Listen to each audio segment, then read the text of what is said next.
Queridos amigos y amigas, mi nombre es Alexandra Zamora y de nuevo una muy cálida bienvenida a este canal. Hoy continuamos en el estudio del libro de los Hechos en el capítulo 4.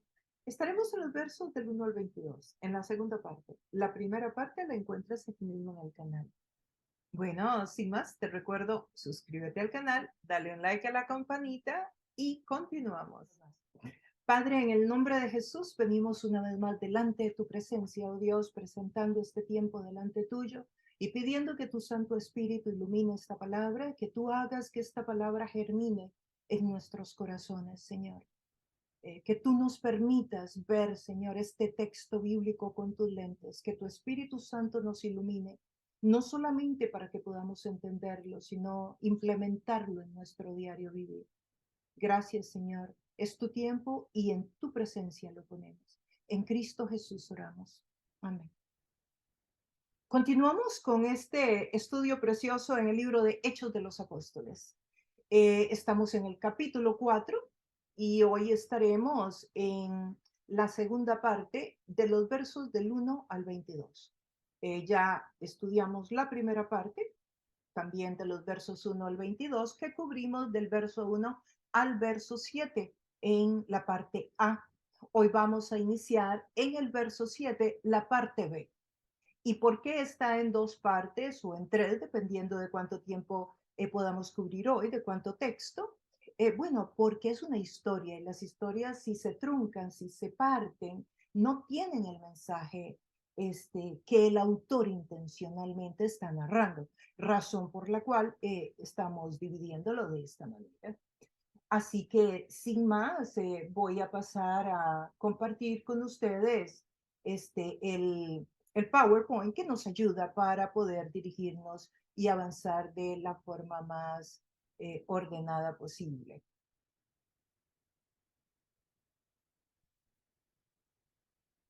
El libro de Hechos de los Apóstoles es el libro que nos narra el nacimiento de la iglesia. Y como decía anteriormente, estaremos tratando de cubrir Hechos capítulo 4 del 1 al 22. Esta es la segunda parte. Si tú no has tenido la oportunidad de ver la primera parte, está aquí mismo en este canal, Alexandra Zamora, buscas Hechos 4, 1 al 22, primera parte, y ahí lo vas a encontrar. Y de esta manera tendrás la enseñanza completa. A señal de introducción, hagamos un breve repaso sobre los primeros versos de esta historia. Por causa de aquel milagro, recuerdan que Pedro y Juan van camino al templo. Son las 3 de la tarde, la hora de la oración. En las gradas de la puerta a la Hermosa se encuentran a un hombre de 40 años que desde el vientre de su madre nació paralítico. Él está esperando que Pedro y Juan le den una ofrenda, un dinero, una limosna, y Pedro le dice, lo que tengo te doy. En representación de Pedro y Juan, le dice, lo que tengo te doy. Le toma de la mano y le dice, levántate y camina. El hombre camina y no solamente camina, sino que brinca, dice el texto bíblico. Aquello fue algo que tocó la vida de todos los que estaban presentes. No solamente porque ven este milagro, sino porque no les cabía duda, ya que este hombre era conocido, ya que lo dejaban todos los días ahí en la puerta, la Hermosa, para que pudiera recoger dinero. Perdón, entonces toda la comunidad lo conocía, pero es que además Pedro y Juan continúan caminando hacia adentro por el pórtico de Salomón, que es un pasillo que hay, que todavía existe, y se dice de Salomón porque se cree que lo construyó Salomón, pero bueno, no hay nada de cierto al respecto. Ellos siguen caminando y este hombre los sigue. Entonces el resto de la gente sigue viendo lo que está sucediendo. Bueno, este milagro provoca una revolución en las personas que están ahí. Y Pedro viene y predica su primer sermón, su segundo sermón, perdón, desde Pentecostés. Y en este segundo sermón, muchas personas están interesadas más en el Evangelio. Y resulta que mientras él está ahí predicando, vienen los guardianes del templo y los gobernantes de Israel, que son saduceos, y les dicen que tienen que callarse. Y como ellos, pues seguramente siguen enseñando, pues los meten a un calabozo. Perdón. Rescatemos dos de los temas que tocamos la semana pasada, solo como un repaso, pero que son temas sumamente importantes para nuestra espiritualidad. Las estructuras de poder. Los teólogos de la época, esos eran los saduceos. Los saduceos eran un grupo. Sí, los judíos estaban divididos en dos grupos, los saduceos y los fariseos. Vimos que los fariseos fueron aquellos que estuvieron resistiendo a Jesucristo, que fue con quienes Jesucristo tuvo las grandes confrontaciones durante su ministerio, eran los fariseos, los estudiosos de la ley, que creían en todo el Antiguo Testamento. Pero ahora los que están llegando a parar a los apóstoles ya no son los fariseos, son los saduceos, que son en su mayoría los encargados del negocio del templo, de todo lo que tenía que ver con la administración del templo. Y digo negocio porque mucho de lo que se llevaba a cabo era negocio.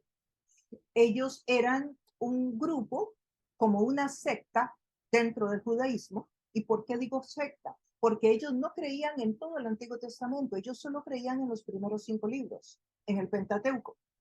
Entonces, como en el Pentateuco no se menciona la resurrección o algunos temas como los ángeles, como el reino de Dios, como las profecías mesiánicas, etcétera, entonces, aunque sí se menciona, pero como para ellos no era un tema tan importante, entonces ellos no creían en esas temáticas. Y resulta que Pedro y Juan están precisamente hablando de la resurrección, de Jesucristo que resucitó entre los muertos. Entonces, este tema a los saduceos no les gusta. Los saduceos son una secta religiosa, además un partido político, ya que recibían muchos beneficios del imperio si mantenían el orden en el templo y en Jerusalén. Eran las personas más aristocráticas, eran las personas de más dinero, de más poder, de más influencia, eran los legisladores, como decir hoy, la Asamblea Legislativa de un país o el Senado de los Estados Unidos, pero de Israel, bajo la sombrilla del imperio, que era una de las libertades que el imperio les daba. Ellos podían legislar sobre todo. Lo único que no podían legislar era condenar a muerte a alguien. Razón por la cual recordamos que les enseñé que es por la cual a Jesucristo le llevan donde Poncio Pilato, el emperador romano, porque ellos no tenían autoridad para decretar la muerte. Bueno, esas son las estructuras de poder. ¿Y qué enseñamos o qué compartimos? Compartimos la importancia que tiene que veamos al enemigo trabajando a través de estructuras de poder. Sí, no solamente con la señora aquella que traicionó al marido y se fue con otro hombre, no solamente con el chiquito aquel que se robó las manzanas de la frutería, o con el drogadicto aquel que está sentado en la acera de la esquina de nuestro vecindario. No solamente, que lo veamos también en las estructuras de poder. El enemigo trabaja en las estructuras de poder. Y esas estructuras de poder, en este caso, los saduceos, eran como decir los teólogos liberales de la época. Eran personas que estaban dentro de la iglesia y estaban dentro del gobierno. Y sin embargo no creían en la resurrección. Y sin embargo no creían en los ángeles. Y no creían en el reino de Dios. Y no creían en la vida eterna. Pero estaban dentro del judaísmo. Habían abrazado una parte del Antiguo Testamento, la que se acomodaba a su postura. Entonces, esto nos tiene que enseñar mucho, ya que hoy día tenemos estas mismas, una equivalencia de estos grupos dentro de nosotros también, que son personas que muchas veces están dentro de la iglesia, están dentro de las denominaciones, en el directorio de las denominaciones, están en las universidades cristianas, están dentro de iglesias, en el pastorado, están como profesores universitarios y están dentro del gobierno. Y se pueden llamar creyentes y pueden poner la Biblia en el escritorio cuando hacen una campaña de candidatos para los puestos de gobierno. Pero no necesariamente están abrazando todo el compendio bíblico, sino que creen unas partecitas, igual que los saduceos. Esa es la enseñanza que tenemos que llevarnos de las estructuras de poder y también que no creamos que el enemigo solamente trabaja con pecaditos individuales. No, él trabaja desde las estructuras de poder. Él trabaja en grande. Él juega en grandes ligas. Porque de esa forma, si ustedes leen todo el Antiguo Testamento, los juicios de Dios no son contra individuos, son contra naciones. ¿Por qué? Porque hay gobernantes en esas naciones que están destruyendo las naciones. Ahora usted dirá, ay, Alexandra, pero entonces si hay gobernantes que son como los saduceos, que son liberales, entonces el pueblo recibe las consecuencias. Claro que sí. Cuando el juicio de Dios viene sobre una nación, los inocentes que están bajo esa sombrilla de esa nación también reciben las consecuencias. Ahora, usted me pregunta, bueno, pero un ejemplo como que, bueno, por ejemplo, todas estas, muchas de las políticas actuales que se están llevando ahí a cabo en las naciones, que usted sabe que son totalmente contrarias a la palabra de Dios. Pero ¿por qué se llevan a cabo? Y si dice que son creyentes o que están dentro de las universidades cristianas o están dentro de las denominaciones. Bueno, ¿por qué?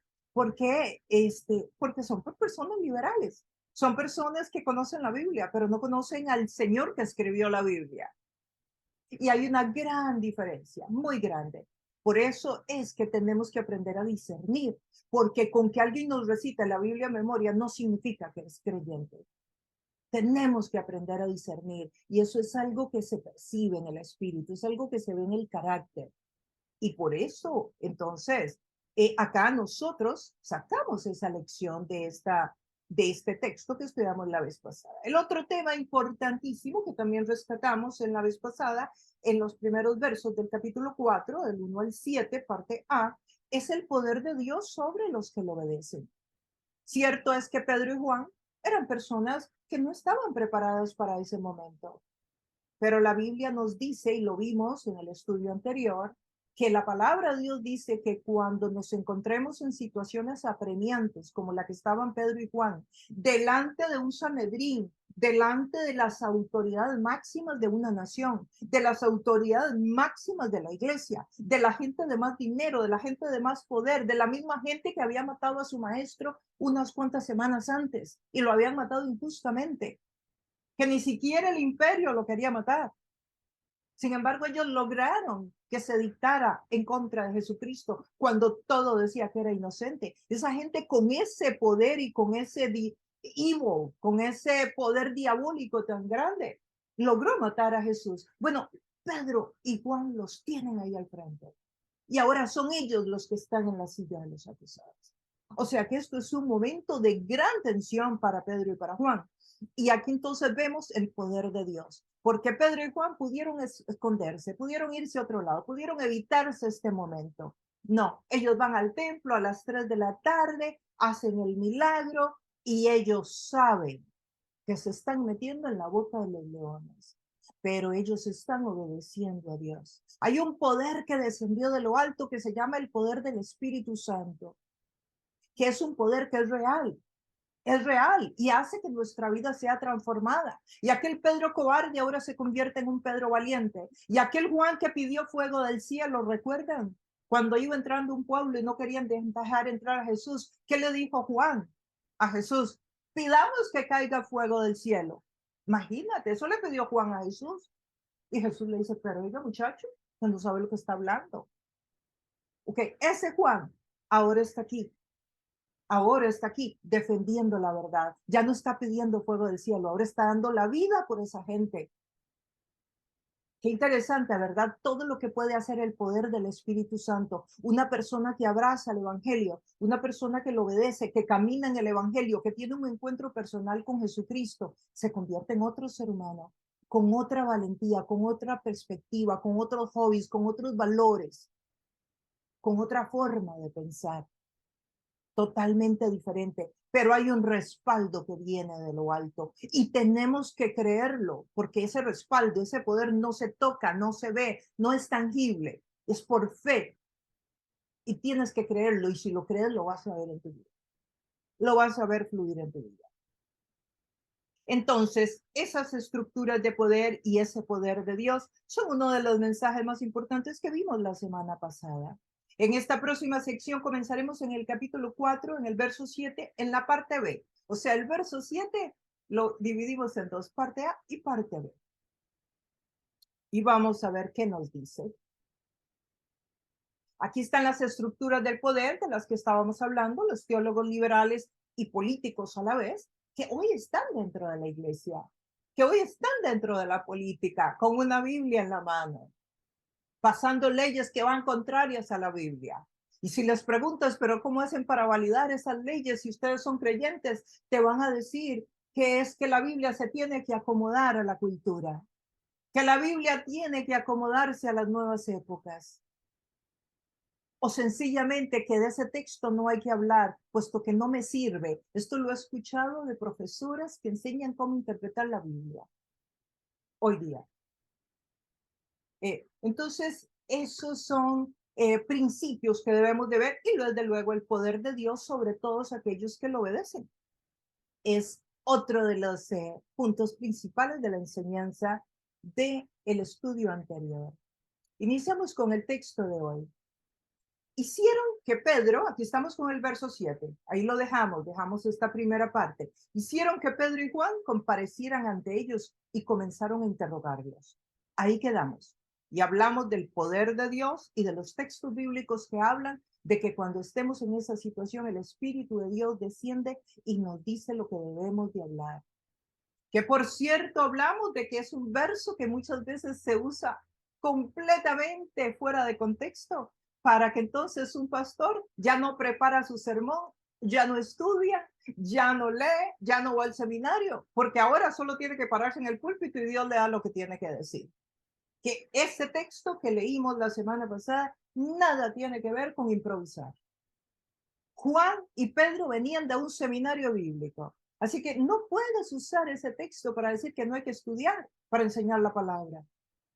Juan y Pedro venían de un seminario bíblico. Tú me dirás, no, no venían. Claro que venían. Tenían 3 años de estar a los pies de Jesucristo. ¿Qué más universidad cristiana que esa? Entonces, no es cuestión de que nos paramos y hablamos a lo loco lo que se nos ocurre y eso es lo que el Espíritu Santo hace. El texto bíblico que dice que no debemos de perder la paz, que debemos de estar tranquilos cuando nos encontremos en situaciones de estas, es para defender la fe. Es porque estamos en una situación de prueba, en una situación difícil, inesperada. No porque sí sabíamos que íbamos a ir a enseñar y no nos preparamos porque el Espíritu Santo llena nuestra boca. Ese texto no está bien usado en ese contexto. Pedro y Juan estudiaron y todos los apóstoles estudiaron a los pies de Jesucristo. Bueno, continuamos. ¿Con qué poder o en nombre de quién hicieron ustedes esto? Esta es la pregunta del $1,000,000 de este próximo estudio. Aquí comienza la pregunta clave. ¿Con qué poder o en qué nombre hicieron ustedes esto?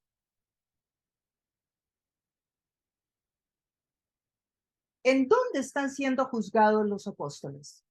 Para empezar, ¿en dónde están? En el mismo lugar y por la misma gente que juzgó a su maestro.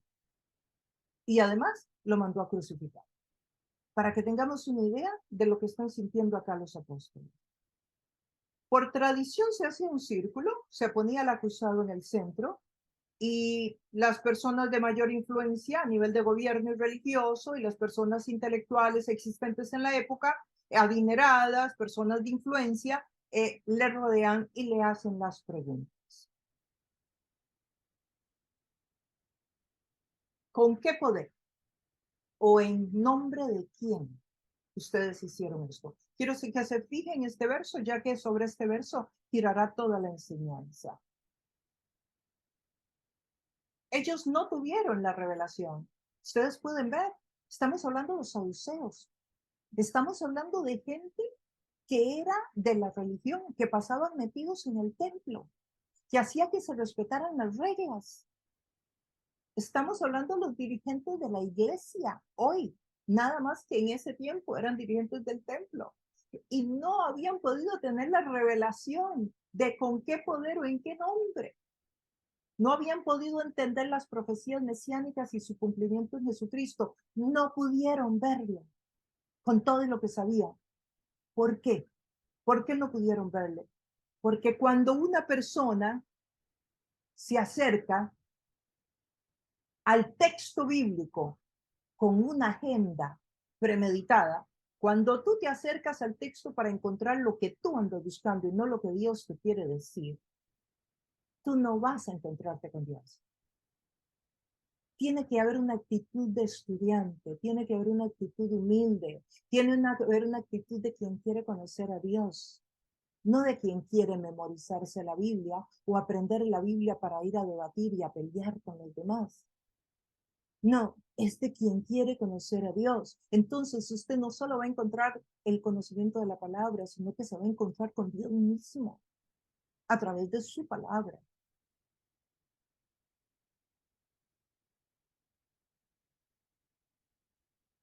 Ellos tenían su propia agenda y eso fue lo que hizo que no pudieran verlo. Ellos esperaban un Mesías que venía con mucho poder, con mucha influencia política, y resulta que les apareció un Mesías que era humilde, que era carpintero, que vivía entre el pueblo, con relaciones horizontales y que además, pues, apareció en un burrito y no en un Lamborghini de la época que hubiera sido el equivalente a un camello. No. Entonces, eso ya les impidió que vieran. Qué diferente, ¿verdad? Cuando nos acercamos al texto para aprender, para ver qué Dios tiene para nosotros, qué nos quiere decir Dios, no para decirle nosotros a Dios lo que tiene que decir. Y esta es una de las razones porque hay personas que son teólogos, profesores universitarios o que han estado en el Evangelio por 20 años y no tienen idea, ni idea. Y digo ni idea porque es que los he oído en conferencias. Y dicen unas cosas que ni siquiera están en la Biblia. Además vienen con una agenda política. Muchas veces están infiltrados en la iglesia y lo que son políticos. Son políticos. Algunos políticos que simplemente saben que en la iglesia hay una plataforma de un poco de gente inocente, que no piensa, que no tiene un pensamiento crítico, muchas veces que no analiza a profundidad o no tiene esa malicia que nos dice la Biblia que tenemos que tener para discernir cuando tenemos a un falso maestro o alguien que está usando la plataforma de la iglesia para conseguir votos. Entonces, el nombre que a ellos les preocupa enormemente es el nombre de Jesús. Y es que cuando hablamos del nombre de Jesús, es lo mismo que Jesús. O sea, el nombre de Jesús, cuando oramos en el nombre de Jesús, es lo mismo que en Jesús. El nombre de Jesús es poderosísimo. Es poderosísimo, es tan poderoso que los demonios se someten a él cuando usted ora. Mire, una persona con miedo reprende al diablo para que salga de un lugar o de una persona o en un lugar donde se siente una gran opresión satánica y una persona ora y la persona que ora está muerta del susto y ora en el nombre de Jesús y el demonio se tiene que ir por el nombre de Jesús, aunque la persona tenga susto. Así de poderoso es el nombre de Jesús en la boca de un creyente, de alguien que ama a Dios, de alguien que conoce a Dios. Ellos querían atribuirle, lógicamente, el milagro. Ellos estaban viendo a ver cómo manipulaban para atribuírselo a artes mágicas, a poderes satánicos, porque de esa forma entonces podían acusarlos de estar siendo usados por el diablo. La pregunta, ¿en qué poder? Es para ver si los agarran, para ver si pueden envolver el pueblo. Porque recuerde que ahora tienen que, los tienen a ellos al frente, pero tienen una masa de gente alrededor que tienen que tener cuidado. Y recuerden que ustedes son políticos. Saben cómo manejar las turbas, saben cómo manejar las masas. ¿En qué nombre lo hicieron? Era la pregunta precisa para Pedro y para Juan. Esa era la pregunta que ellos necesitaban. Esa era.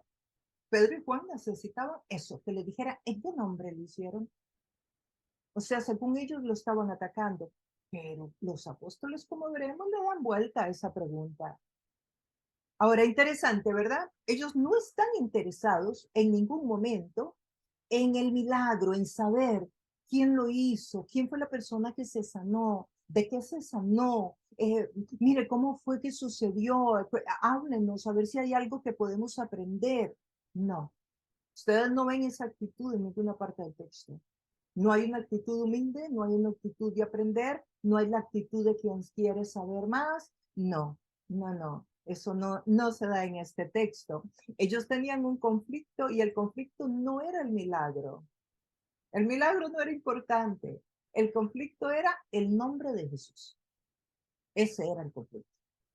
El nombre de Jesús. El mismo conflicto que existe hoy con el nombre de Jesús. Usted puede contarle a su familia que Dios los sanó. Usted le puede contar a todos sus amigos que hubo un milagro en su vida y todos se alegran con usted, van a saludar con usted, hasta van a brindar con usted. Pero en el momento en que usted hable de Jesús, ahí así no, ahí sí no, ahí sí no. Porque el conflicto no es con los beneficios del reino.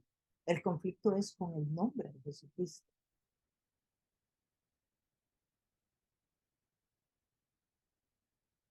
¿Alguna vez has leído en la Biblia, en cualquier parte de la Biblia, conocerás a Jesús si crees en Dios? ¿Conocerás a Jesús si crees en Dios? No, ¿verdad? Nunca lo has leído y no lo vas a leer. Porque lo que dice la Biblia es conocerás a Dios si crees en Jesús. Profundo, ¿no? Pero simple. Yo soy el camino, soy la verdad y soy la vida y nadie va al Padre si no es por mí. El nombre de Jesús. La persona de Jesús. Él es la puerta a la vida eterna. Él es el que destruyó la muerte en la cruz. Y esa destrucción es lo que nos da hoy vida eterna. Él es Dios hecho hombre. Él es el que estaba en Génesis, armando el universo. Él es el que le dice a las olas del mar, hasta aquí llegarán tus olas. Él es el que le está dando de comer a los animales en la jungla en este momento.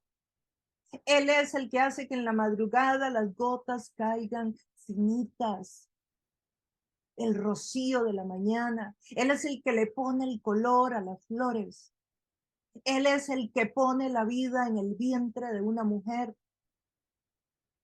Es Jesús, Dios hecho hombre en Jesucristo. Entonces el texto bíblico en todas partes dice, conoceréis a Dios si creéis en Jesucristo. Por eso la llave, la puerta, el camino, la verdad y la vida es Jesús. Y por eso el mundo trata de enseñarlo poniendo otros caminos y otras puertas para que la gente no llegue. Y ese cuento de que todos los caminos llevan a Roma en el mundo espiritual no es verdad. No todos los caminos llevan a Dios. A Dios solo hay un camino y se llama Jesucristo. No hay otro. Ahora, miren este primer verso, el verso 8, esta primera parte. Pedro, lleno del Espíritu Santo, les respondió, gobernantes del pueblo y ancianos, hoy se nos procesa por haber favorecido a un inválido y se nos pregunta cómo fue sanado. Sepan pues todos ustedes y todo el pueblo de Israel que este hombre está aquí delante de ustedes sano gracias al nombre de Jesucristo de Nazaret, crucificado por ustedes, pero resucitado por Dios. ¡Wow! ¡Wow! ¡Qué mensaje! ¿Qué mensaje? ¿Qué está sucediendo acá? ¿Qué está sucediendo acá? Vamos a ver. Todos sabemos acá que Pedro fue lleno del Espíritu Santo en Pentecostés, al igual que todos. El Espíritu Santo descendió en Pentecostés y los llenó a todos. Y lo estudiamos y aquí está en este mismo canal en el capítulo 2, Hechos 2. Ahí usted lo puede encontrar. Todos los detalles del Pentecostés. Pedro fue lleno. Entonces, ¿qué está pasando acá? Si ya Pedro fue lleno, ¿por qué nos habla de que Pedro está siendo lleno otra vez? Bueno, porque el Espíritu desciende sobre la vida del creyente una vez para salvación. Solo una vez. Usted no tiene que pasar al púlpito todos los domingos para recibir a Cristo. Usted recibe a Jesús una vez en su vida y Jesús entra para morar dentro de usted. Jesús no entra y sale. Jesús entra a través del Espíritu Santo dentro de usted. Usted se convierte en el templo de Dios. Su cuerpo es el templo. Jesús entra, mora en usted, y el espíritu humano que todo ser humano tiene, que le llaman alma, el espíritu humano entra y se amalgama el espíritu de Dios con el espíritu humano y se convierten en una masa que nunca se podrá dividir. Y Él vive dentro de usted para siempre. Y la palabra en el griego que se usa ahí, precisamente amalgama, la misma que usan los dentistas para rellenarte una muela o un diente cuando tienes una carie. Es una amalgama, es algo indisoluble, no se puede separar. Y eso es lo que hace. Pero en la llenura del Espíritu Santo la podemos encontrar en diferentes momentos de nuestro caminar con Dios. Pueden haber llenuras diferentes, presencias de Dios, expresiones de Dios diferentes, de mayor poder, dependiendo del reto que estemos enfrentando, de lo que Dios quiera hacer a través tuyo. Puede que nunca te haya usado Dios para sanar a una persona con cáncer, pero llegas a un lugar y Dios te dice, ora por esa persona con cáncer. Y tú dices, pero yo que no tengo fe, pero ni para orar por un resfrío. Y tú pones la mano y la persona con cáncer se sana, porque es el Espíritu de Dios que vino sobre tu vida para que realizaras eso que Dios quería darle a esa persona. Y luego, ¿qué más dice acá el texto? Pedro, lleno del Espíritu Santo, dice, gobernantes del pueblo y ancianos. Vean qué sabiduría, cómo comienza, ¿no? Pedro se dirige en términos cordiales, ¿verdad? De reconocimiento a las autoridades. Gobernantes del pueblo y ancianos. Ancianos eran los jefes de las familias aristocráticas, la mayoría eran familiares de los sacerdotes que cuidaban el templo, que eran como unos 6,000. Y se dirige en términos muy respetuosos. Están siendo acusados, ¿verdad? Recordamos, ellos están siendo acusados. Ellos están siendo acusados porque han sanado a una persona, porque eso es todo lo que lo pueden acusar. Están ahí delante de todas estas personas que ellos saben que tienen autoridad para mandarlos a matar. Y saben que no tienen que haber hecho nada malo para que los manden a matar. Ya saben que a Jesús lo mataron en esa circunstancia. Sabían que estaban arriesgando su vida, pero tenían poder, la valentía, ese poder que vino del Espíritu Santo.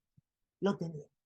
Ese poder que tienes tú y que tengo yo. Y que cada vez que lo necesitemos va a aparecer trayendo una llenura sobre nuestra vida. Créelo. Créelo. Tienes que creerlo para que cuando llegue el momento, el Espíritu Santo opere a través tuyo. Y tú dirás, es que yo no lo merezco, es que Dios no opera a través de un ser humano porque lo merezca, si no, no te operaría a través de ninguno, porque ninguno lo merece. Los apóstoles no eran más santos que nosotros. La misma obra que hizo la cruz por ellos, la hizo por ti y por mí. El mismo espíritu que está en ellos, está en ti, está en mí. Entonces, el Espíritu Santo está ahí.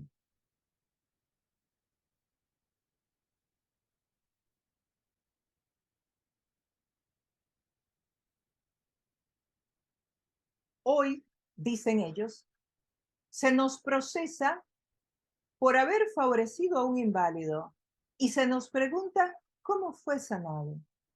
¿Quiénes lo están procesando? Los gobernantes y los ancianos. O sea, los legisladores y gente dentro de la iglesia. Y dice, hoy se nos procesa. Se nos procesa y la palabra procesa, una palabra muy interesante, pero es una palabra que significa como juicio, ¿no? Se nos procesa por haber favorecido a un inválido, o sea, por haber orado y porque un inválido recibe la sanidad. Y se nos pregunta cómo fue sanado.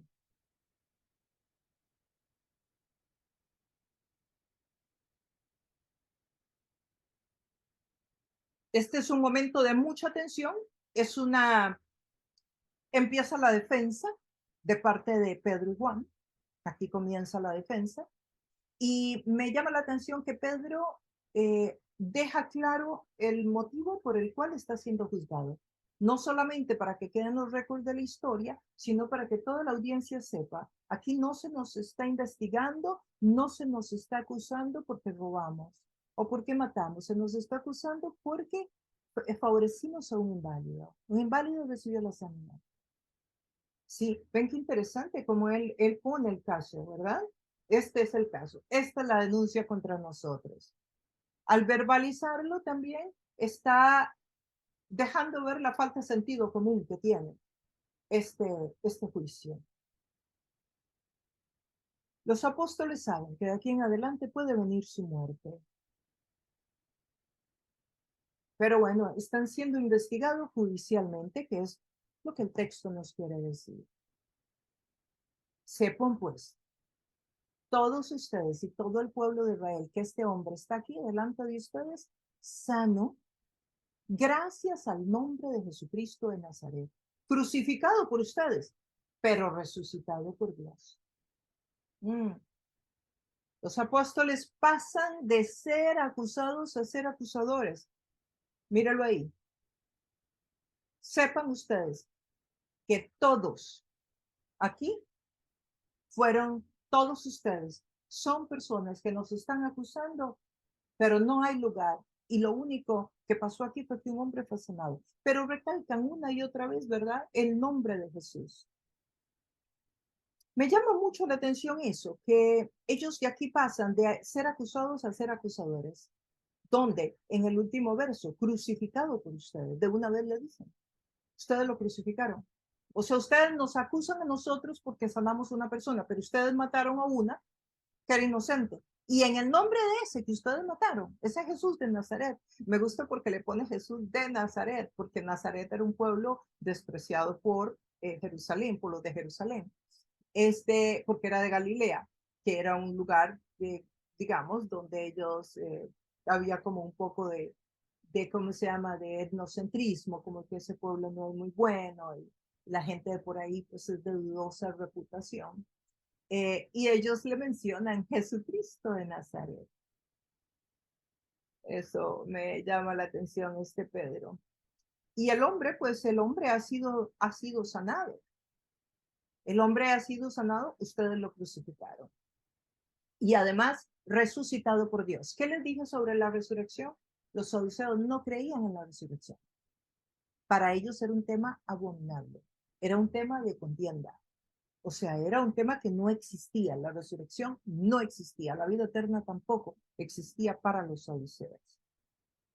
Esta valentía que están teniendo aquí los apóstoles la necesitamos tú y yo para seguir adelante con todos los retos, los desafíos de la vida y tomados de la mano de Dios.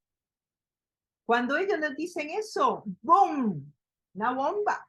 Imagínense lo que es decirle a la gente que te puede matar, que acaba de matar a Jesús hace unas semanas, que el milagro que acaban de hacer lo hicieron en el nombre de ese Jesús de Nazaret, de ese mismo que ustedes crucificaron, y que Dios resucitó. Dios a quien supuestamente ustedes le sirven. Esto es una bomba para ellos, una bomba fuertísima. Los apóstoles pasan de ser acusados a ser acusados.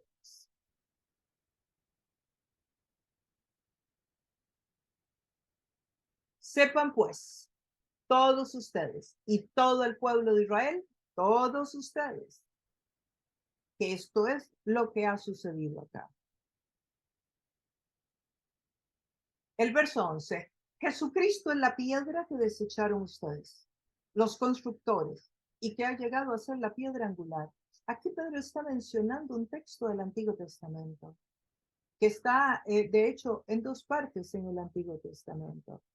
Pedro argumenta su acusación en versos bíblicos del Antiguo Testamento. No solo demuestra una gran sabiduría, sino un conocimiento profundo del Antiguo Testamento, de especial manera en las profecías mesiánicas, como podemos ver al mencionar este texto. Entonces sí que aquel muchacho iletrado, pescador de Galilea, resulta que es un diestro en el Antiguo Testamento. ¿Por qué? Porque sí que estudió a los pies de su maestro Jesucristo. Y esto es algo que estos saduceos no tenían contemplado, porque para poder saber del Antiguo Testamento había que ir a escuelas rabínicas profesionales. O sea, eso no era algo que lo aprendió usted en la esquina o en el templo, en cualquier esquina. No, usted tenía que ir con un maestro y el maestro tenía sus estudiantes y los formaba como un seminario, como Nada más que pues en lugar de un edificio era para una persona, lógicamente por el contexto de la época. Y eso es lo que a ellos ahorita les va a sorprender, que Jesucristo es la piedra que desecharon ustedes. O sea, les dice que esa profecía se está cumpliendo con ellos. Y que esa profecía, lógicamente, está en el Antiguo Testamento. Está en el Salmo 118, 22. La piedra que desecharon los constructores ha llegado a ser la piedra angular. Y la piedra angular, ya aquí tenemos que entrar en toda una historia y interesantísima que hay sobre la construcción, pero hay una piedra que sostiene el edificio, que es la primera piedra. Y a esa piedra es a la que se está refiriendo. Jesucristo es la primera piedra del edificio. El edificio es su iglesia. Nosotros somos parte de lo que luego se viene a edificar.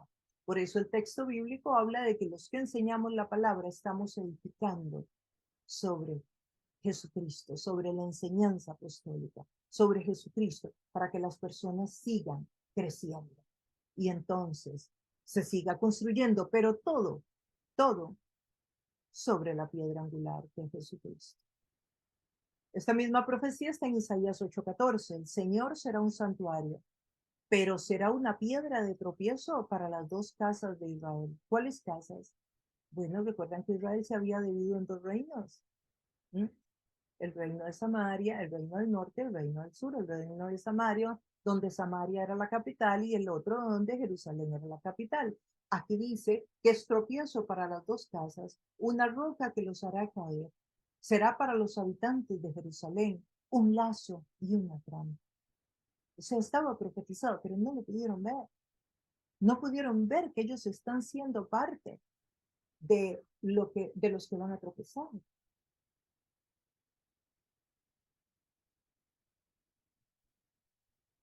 El verso 12. De hecho, en ningún otro hay salvación. ¡Wow! O sea, no solo les tira aquella bomba de ustedes lo crucificaron, o sea, estamos aquí acusados por sanar a este hombre que fue sanado en el nombre de Jesús de Nazaret, a quien ustedes crucificaron. Eso es una bomba. Eso es una bomba, eso es una provocación. Sino que además aquí en el 12, de hecho, en ningún otro hay salvación. O sea, period, como dicen los, se dice en inglés, y punto. En ningún otro hay salvación.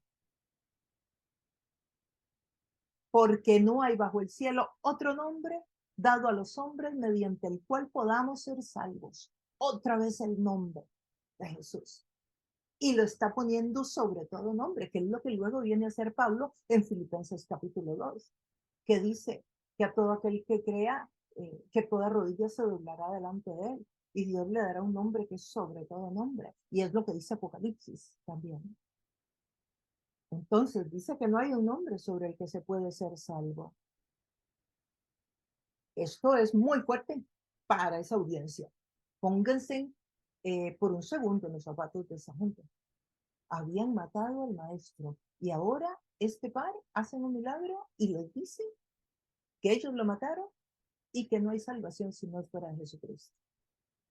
O sea, ustedes tienen que creer en Jesús para ser salvos. Y ellos se creían doña toda, o sea, ellos se creían lo máximo, ellos creían que nadie sabía más que ellos y estos par de pescadores les vienen a enseñar. Esto es un asunto muy controversial. Y es que hay una palabra ahí bien interesante en ese texto, que es la palabra soso, y no hay un nombre sobre el que se pueda hacer salvos. Ahí al final, que lo leyeron, la palabra en griego soso, esa palabra es una palabra que se usa para indicar salud en lo físico, pero es la misma que se usa para indicar salvación en la esfera espiritual, la palabra soso. Entonces, cuando usted lee en la Biblia que hubo salud física y cuando usted lee en la Biblia que hubo salvación para vida eterna, viene del derivado de soso, en griego, de la misma palabra. Y Pedro la está usando para hacer el cambio entre este hombre fue sano y además nadie podrá ser salvo sino en este nombre. ¿Ves? Está usando el juego de palabras, la misma palabra, para pasar de sanidad a salvación para vida eterna. O sea, mucha elocuencia, mucha sabiduría de Dios para poder manejar esto. Entonces, sí, es una palabra que significa, vean qué rica palabra, si uno la puede estudiar en el original. Es una palabra que significa escapar de la destrucción. Cuando alguien es soso, es salvo, ha escapado de la destrucción. Es mantener una piel entera, o sea, que no se te rompa la piel. Está la piel completa. Qué belleza, ¿verdad? El griego es riquísimo, riquísimo el griego en que se escribió la Biblia. Dice curarse, recuperarse de una enfermedad también, mantenerse a salvo, preservar, como lo que hace la sal, es preservado en medio de la corrupción de los tiempos. Tiene un significado profundísimo. Y es que en el griego una palabra puede tener muchos significados. Por eso en las traducciones hay muchas limitaciones. Por ejemplo, en la palabra adulterio. Cuando usted lee la palabra adulterio en el texto bíblico, usted lee y no adulterarás. Sí, pero la palabra adulterio ahí tiene aproximadamente 30 significados, que incluye incesto, violencia doméstica, sexo con animales, sexo entre dos personas del mismo sexo, incluye una serie de aberraciones sexuales que usted no se imagina. Y todas están dentro de la palabra adulterio, porque el griego es mucho más rico que el inglés y que el español. Entonces, en las traducciones, usted va a ver que todo este montón de significados se traducen en una palabra. Y por eso muchas veces estudiarlo en el texto original es una delicia. Bueno, para mí, para mí. Se nota, ¿no? John Knox temía tanto a Dios que nunca tuvo miedo de enfrentar al hombre. Miren qué lindo esto. Esto es una frase de John Knox. Temía tanto a Dios que nunca tuvo miedo de enfrentar al hombre. Ustedes saben que esto llega a suceder en nosotros, que nos dé tanto temor de Dios que prefiramos un problema con los hombres a un problema con Dios. Y sí, se llega ahí. La madurez de caminar en obediencia, esa presencia del Espíritu de Dios nos lleva a esos lugares. Los gobernantes, el verso 13, al ver la osadía con que hablaban Pedro y Juan, y al darse cuenta de que eran gente sin estudios ni preparación, quedaron asombrados y reconocieron que habían estado con Jesús. Opa, opa, los gobernantes al ver la osadía, o sea, la valentía, eso es lo que quiere decir la valentía, la libertad de palabra, la serenidad, la claridad, estaban sorprendidos. Y al darse cuenta de que eran gente sin estudio ni preparación, ¿ustedes creen que se dieron cuenta en ese momento? No, claro que no. Ellos sabían quiénes eran. Lo que el texto quiere decir es que no les quedó otra que reconocer que habían estado aprendiendo con Jesús. Ellos sabían que eran pescadores, ellos sabían quiénes eran, lo vieron con Jesús. Si nos damos cuenta nosotros en una nación de lo que pasa en la otra ciudad, imagínense cuánto nos iban a dar cuenta ellos cuando aquí todo era pie. Ellos sabían quién era Jesús y también sabían quién eran ellos, los apóstoles, sus discípulos. Estas personas que no han asistido a ninguna escuela de elocuencia, con este conocimiento tan profundo del Antiguo Testamento y de las profecías mesiánicas, que no sabían absolutamente nada de esto, y sin embargo están hablando con una gran sabiduría, están mencionando el Antiguo Testamento. A mí Pedro mencionó textos del Antiguo Testamento con gran nivel de revelación. Nosotros sabemos que Pedro y Juan estuvieron en una escuela rabínica, ¿verdad? No estuvieron en la de los saduceos, ni en la de los fariseos, pero estuvieron en la de Jesús. Estuvieron en la de Jesús. Al darse cuenta que era gente sin estudios ni preparación. ¿Qué nos enseña esto? Esto nos enseña que tú no tienes que tener ni un título, ni ser preparado, ni haber ido a Fuller, ni haber ido a Calvin Theological Seminary, ni haber ido a ninguna universidad mundial, a Oxford, a cualquiera de todas las universidades de prestigio mundial, a aprender Biblia. Tú no lo necesitas. La presencia de Dios, el conocimiento de la palabra, te va a dar a ti la sabiduría. No todas las personas son llamadas a ir a estudiar la palabra de Dios tiempo completo. Eso requiere llamado de Dios en primer lugar. Requiere tiempo, requiere dinero, pero viene con el llamado, porque con el llamado Dios le suple a uno todo lo demás. Entonces, si tú no lo tienes porque tú eres financiero o porque tú eres hombre de negocios o porque tú eres médico o abogado o enfermera o porque trabajas en la verdurería o porque estás en la lavandería, lo que tú hagas, tú también tienes al Señor y tú también puedes conocer la palabra en un nivel en el cual Dios te puede usar y puede la gente volverse a Dios a través tuyo, como lo hizo con la vida de ellos, que aumentaba el número de creyentes. Vimos la semana pasada en el estudio anterior que aumentó a 5,000 personas, hombres. Contamos que eran familia, ¿verdad? Pero si contamos a las mujeres y a los niños, posiblemente 10,000, 12,000, no sé, pero un número grande.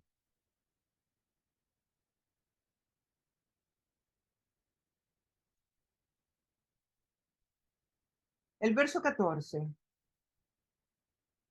Además, como vieron que los acompañaba el hombre que había sido sanado, no tenían nada que alegar. O sea, no podían decir que el milagro no se hizo, porque es que ahí estaba el hombre. Además, vean qué valiente el muchacho este o el señor este. O sea, está ahí, no se ha ido, no tiene miedo que lo apedreen a él también, para, eh, ¿cómo se llama? Esconder la evidencia, para desaparecer, sería en este caso la evidencia. No, ahí estaba él. Entonces dice que como vieron que los acompañaba el hombre, que había sanado, que había sido sanado, no tenían nada que decir. O sea, no había nada que pudieran decir. No podían negar el milagro, ni el poder, porque ahí estaba la evidencia. El mensaje de Dios había sido escuchado claramente por medio de palabras y de obras. Una ayuda visual de Dios había sido ese milagro. Lo único que les quedaba a este grupo de dirigentes era arrepentirse, pedir perdón y reconocer que Jesucristo es el Señor. Pero ¿qué creen ustedes que hicieron? El verso 15. Así que les mandaron que se retiraran del consejo y se pusieran a deliberar entre sí. Se pusieron a deliberar entre sí. O sea, los sacaron de la habitación, los sacaron del cuarto. No fue que los dejaron libres, no, los sacaron a otra habitación, seguro cuidados con soldados. ¿Qué vamos a hacer con estos sujetos? Es un hecho que por medio de ellos ha ocurrido un milagro evidente. Todos los que viven en Jerusalén lo saben y no podemos negarlo. 4 puntos. Rescatamos solamente de ese versículo 16. ¿Qué vamos a hacer con estos sujetos? Vean cuál era la preocupación. No cómo vamos a entender la palabra, no cómo vamos a saber más de Dios, no cómo es que Dios quiere hablarnos, no qué es lo que tenemos que aprender.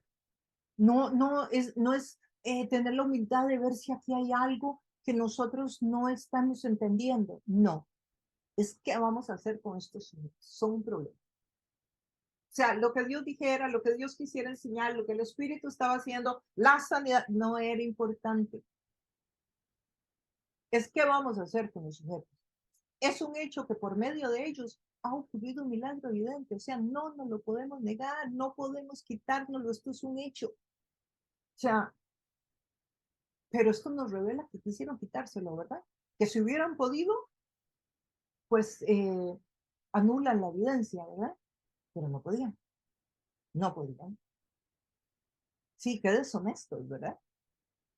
Qué deshonestos y en un puesto político, en un puesto religioso como el que estaban. Todos los que viven en Jerusalén lo saben. O sea, no solamente, sino que todo el mundo sabe. O sea, no tenemos escapatoria. Todo el mundo sabe. O sea, nos van a linchar.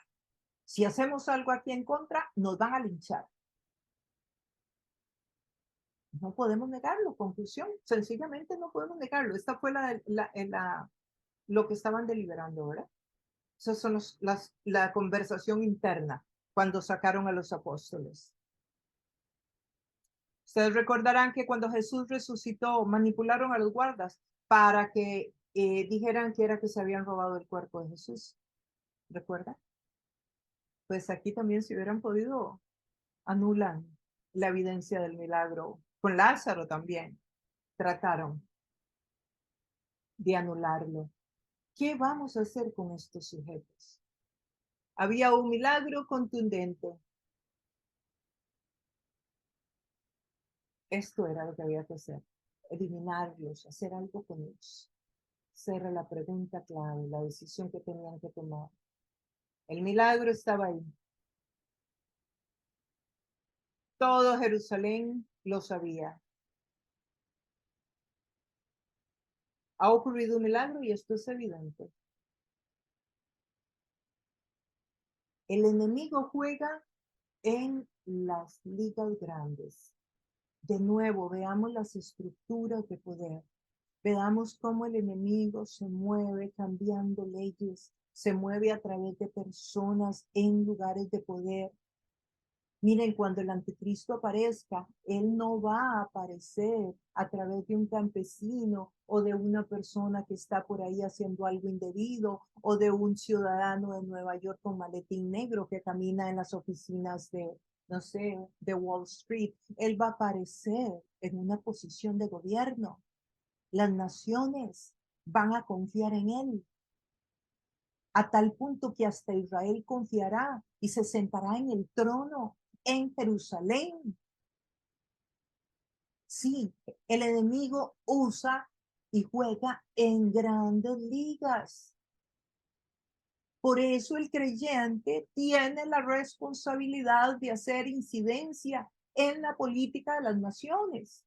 Por eso es importante que usted estudie por quién va a votar en un país. Por eso es importante que usted mire, que usted observe, que usted ore. Hay una gran responsabilidad porque es en esos puestos de poder desde donde se hacen las leyes y las leyes son las que oprimen, las leyes son las que maltratan, las leyes son las que hacen los robos masivos a la gente. Miren, yo les voy a hablar, una crema en Costa Rica que vale $20, en Estados Unidos vale $140. Inaccesible para el pueblo, por ejemplo, para decir algo. Miren, les voy a contar, por ejemplo, en los Estados Unidos, en este momento, el gobierno, en los gobiernos, o el gobierno actual en ese caso, da partidas. Todos los gobiernos siempre ayudan a todas las universidades. Bueno, ahora se han pasado unas leyes que son unas leyes que el título o la sombrilla grande se llama el racismo. Entonces, toda universidad que quiera recibir la donación que el gobierno siempre les da a todas para las becas de los estudiantes, toda universidad que quiera tiene que firmar que está de acuerdo con ese pacto del racismo. Con lo que todo el mundo diría, está bien, pues es lógico. Todas las personas, independientemente de su grupo étnico, tienen derecho a estudiar y a tener posibilidades, ya sea mujer o ya sea hombre. ¿Verdad? Ya sea el color de piel o el estatus económico. Está perfecto. Sí, pero cuando empiezas a ver las cláusulas dentro de eso, ese título encabezado el racismo, encuentras con un montón de cláusulas que van totalmente contrarias a la Biblia y no tienen que ver con racismo. Pero todo lo metieron en una sombrilla que se llama racismo, para que las universidades cristianas lo tengan que firmar y tengan que aceptar todo lo que está dentro. Entonces, si no aceptas ese documento, porque algunas de las cláusulas internas van en contra de la Biblia, entonces no recibes el dinero. Si no recibes el dinero como una universidad, no puedes dar beca a los estudiantes. Por lo tanto, no podrás competir con otras universidades que se aceptaron. Por lo tanto, te sacan del mercado. Sí, ven cómo las estructuras, ven cómo el enemigo juega en las grandes ligas. Eso es para darles un ejemplo. Puedo darles muchos más, muchos más. Pero así es como funciona hoy muchas de las cosas que están pasando. Entonces, avanzamos. Estructuras de poder natural, estructuras de poder sobrenatural. El enemigo entonces se mueve en regiones celestes, pero él usa las estructuras de poder natural para actuar sobrenaturalmente. Él hace las leyes de las naciones muchas veces en contra de la Biblia, usando la mano de alguien humano.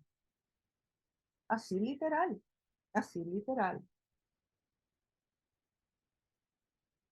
Ellos no hicieron esa reunión para encontrar la verdad. Ellos no llamaron a los apóstoles para encontrar la verdad. Ellos no buscaban hacer justicia. Ellos estaban buscando cómo parar el movimiento de la fe. Y estas estructuras de poder y esto que he hablado de cómo funciona hoy, son precisamente estructuras que están buscando parar el movimiento de la fe, parar la fe cristiana. Son una forma de persecución inclusive, si se quiere.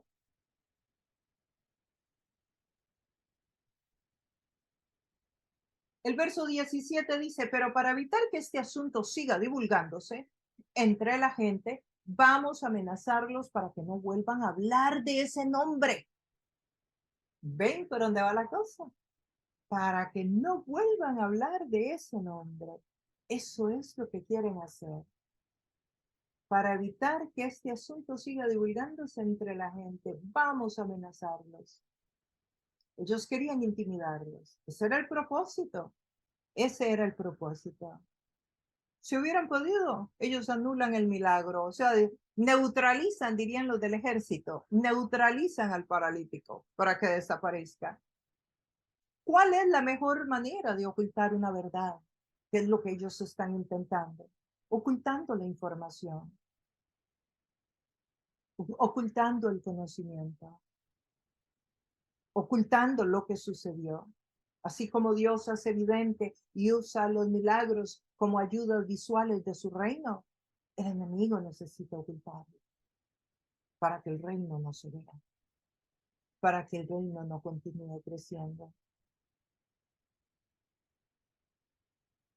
Esa mentira de que los cristianos no tienen injerencia en la política es peligrosísima y viene del enemigo. Claro que tenemos injerencia en la política.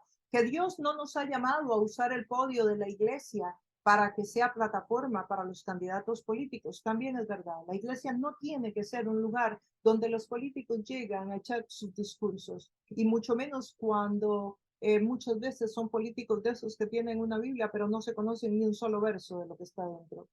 Eh, pero, pero eso no significa que nosotros los creyentes no tengamos injerencia, que no tengamos que hacer incidencia pública. Claro que nosotros tenemos que participar y opinar y colaborar en todo lo que podamos para que las leyes de una nación sean de acuerdo a los principios bíblicos, o por lo menos lo más cerca. Ahora, que resulta que tenemos que imponerle a la Biblia, a la sociedad donde vivimos, no, de ninguna manera. De ninguna manera tiene que haber un balance. No, la gente no tiene por qué seguir a Cristo obligada, porque nosotros se lo imponemos. No, eso tampoco, ¿verdad? Entonces, hay que tener un cierto balance. Pero en algunos aspectos Dios pues da la libertad para que cada persona escoja su camino. Dios no obliga a nadie a ser creyente. Eso nosotros, ¿verdad? Eh, lo sabemos bien.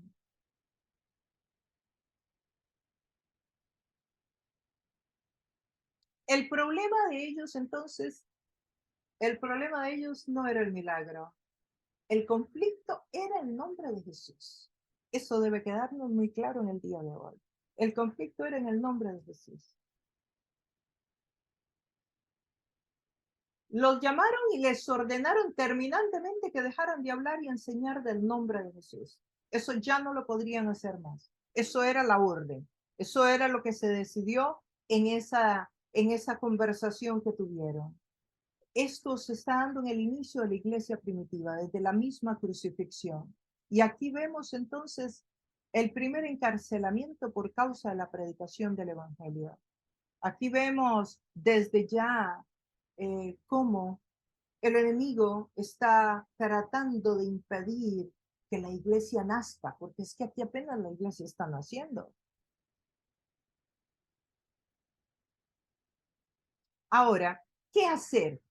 ¿Quiénes están ordenando esto? Los llamaron y les ordenaron terminantemente dejar de hablar y enseñar del nombre de Jesús.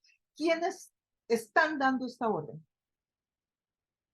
¿Quiénes? Los gobernantes, ¿verdad? De Israel. O sea, los presidentes, los senadores, los gobernantes. Pues miren ustedes, entonces, ¿qué van a hacer los apóstoles? ¿Qué les toca hacer? ¿Qué hacer cuando las leyes de los hombres contradicen las leyes de Dios? ¿Qué hacer cuando las leyes de los hombres contradicen las leyes de Dios? Esto es un asunto seriosísimo, ¿verdad? O sea, estás entre Dios y las leyes de tu país, por ejemplo. Esto me trae a mí a memoria que en días pasados se pasaron varias leyes en la Florida. Y entre las leyes que se pasaron, bueno, es una con el tema de los inmigrantes. Entonces, se iba a pasar esta ley, pero no se pasó, de que si tú vives con un inmigrante que no tiene los documentos de nacionalidad o de residencia y la inmigración se da cuenta, tú que vives en tu casa vas a ser llevado arrestado y la persona que esté ilegal en tu casa va a ser deportada. Esa era la ley que se quería pasar. No se pasó, lo cual doy gracias a Dios porque hubiera puesto a los creyentes contra la pared entre Dios y las leyes de los hombres. ¿Por qué? Porque tú no puedes votar de tu casa a tu abuelita que no tiene documentos. Tú no puedes votar de tu casa y dejar muerto de hambre en la calle a un niño que por A o por B razón nació en este país y no tiene los papeles que dicen que es ciudadano americano. O sea que en esa ley, definitivamente el gobierno tuvo que poner un pie en la puerta y decir, por ahí no podemos entrar, porque esto es obligar a los creyentes a desobedecer las leyes de los hombres, porque Dios dice otra cosa. Ahora pasaron otro poco de leyes, no las conozco todas, pero por lo menos esa te aseguro que no podría un creyente llevarla a cabo, no solamente por el corazón, sino por las leyes mismas, porque está en contra de la palabra de Dios. La Biblia dice cuidar a tu padre y a tu madre, y la Biblia dice que debes de cuidar a tus hijos y que los debes alimentar, etcétera. Entonces, es una situación que no iba a ser eh, fácil para ningún creyente. El verso 19. Pero Pedro y Juan replicaron, es justo delante de Dios desobedecerlos a ustedes, perdón, obedecerlos a ustedes en vez de obedecerlo a él. Vean qué pregunta les hicieron ellos. Vean qué defensa. ¿Es justo delante de Dios obedecerlos a ustedes en vez de obedecerlo a él? Júzguenlo ustedes mismos, o sea, piensen. Nosotros no podemos dejar de hablar de lo que hemos visto y oído. O sea, ustedes nos mandan a callar, quiero que sepamos, así como ustedes nos dan la orden de callar, nosotros aquí delante del pueblo le decimos no nos vamos a callar, porque nosotros obedecemos a Dios primero que a los hombres. Y entonces tú me preguntas, Alexandre, ¿qué hacemos con todos esos versos bíblicos que aparecen, por ejemplo, en Romanos 13:1, que dice, todos deben someterse a las autoridades públicas? Pues no hay autoridad que Dios no haya dispuesto, así que las que existen fueron establecidas por Él. Bueno, ¿qué creo yo? Lo que dijeron los apóstoles, que se obedece a Dios primero que a los hombres. Si una ley de una nación o de un país, si una ley en algún lugar desobedece a Dios, contradice el mandato bíblico de Dios en el compendio bíblico, primero obedecemos a Dios que a los hombres. Eso es lo que los apóstoles están diciendo. Esa es la interpretación de este texto bíblico. Primera de Pedro, el mismo Pedro que está ahí discutiendo, escribe este libro en primera y segunda de Pedro. Y en primera de Pedro 2:13 dice, sométanse por causa del Señor a toda autoridad humana, ya sea al rey como a suprema autoridad. Pedro escribe eso. Y no aquí en Hechos, lo escribe más adelante en otro libro. Pero sin embargo, aquí está diciendo, juzguen ustedes si tenemos que obedecerlos a ustedes primero que a Dios. Lo mismo sucede con un cónyuge. Lo mismo sucede con tus padres. Lo mismo. Se obedece primero a Dios que a los hombres. En cualquier situación interpersonal o a nivel de gobierno, si es el caso. Si usted me dice, bueno, pero es que mi cónyuge no quiere que yo o quiere que yo participe en nuestra vida íntima de un trío. ¿Qué de lo que debo hacer? Es mi marido, yo tengo que someterme a él. Sí, siempre y cuando no te pida algo que esté contra la Biblia. Así de sencillito.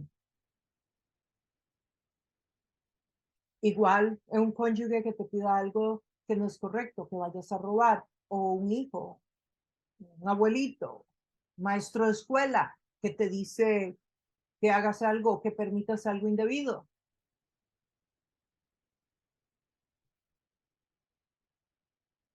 El verso 21 dice, después de nuevas amenazas, los dejaron ir. O sea, los amenazaron, los trataron de intimidar. Por causa de la gente, no hallaban manera de castigarlos. Por causa de la gente, no porque no querían, por causa de la gente. Dice, todos alababan a Dios por lo que había sucedido. O sea, la gente estaba fascinada alabando a Dios. El verso 22. Pues el hombre que había sido milagrosamente sanado tenía más de 40 años y eso para la gente había sido muy importante. Además, qué defensa del Evangelio, qué defensa la de Pedro y Juan, ¿no les parece? Eso es una maravilla, cómo se defendieron. Pescadores, gente sencilla, con el poder de Dios, con una relación personal con Jesucristo. Eso es el poder de Dios. Entonces, queridos amigos, compañeros, compañeras, personas que nos están acompañando hoy en las redes y cada uno de ustedes que está acá. ¿Qué nos dice el texto bíblico sobre las estructuras de poder? ¿Cómo es que están funcionando? ¿Cómo es que van a continuar funcionando? Debemos ponernos los lentes de Dios para poder ver cómo Dios trabaja, pero también discernir cómo trabaja el enemigo usando estructuras de poder a nivel de naciones, a nivel de gobiernos, y cómo pueden haber grupos, incluyendo dentro de las denominaciones, de las universidades cristianas, de la iglesia, etcétera, que no están abrazando el evangelio completo, sino solo por partes, para poder manejar su propia agenda, que se acercan a la iglesia con una agenda debajo del brazo, no vienen a buscar la agenda de Dios, vienen a buscar su agenda personal. Debemos de ser fortalecidos en nuestra relación con Dios, conocer su palabra, para poder tener una relación con el Señor, para poder nosotros entender los misterios de Dios, para poder comprender el plan de Dios, para poder llevar a cabo lo que Dios tiene para cada uno de nosotros. Y para poder lograr eso, tenemos que tener una relación con Dios. Tenemos que conocer su palabra y tenemos que recordar que el discernimiento, el poder ver con los lentes de Dios el contexto actual en que vivimos es importantísimo para poder discernir y saber qué debemos de hacer y cómo proteger nuestra familia, cómo proteger a nuestros seres queridos y cómo continuar siendo baluartes y llevar el evangelio a otras personas, a pesar de los retos y a pesar de los desafíos. Y cuando los tengas, acuérdate, estos retos y estos desafíos comenzaron en el primer siglo. Esto no es nada nuevo. Ha cambiado de ropa, ha cambiado el contexto, ¿sí? La forma es diferente, la modalidad es diferente, pero el contenido es el mismo.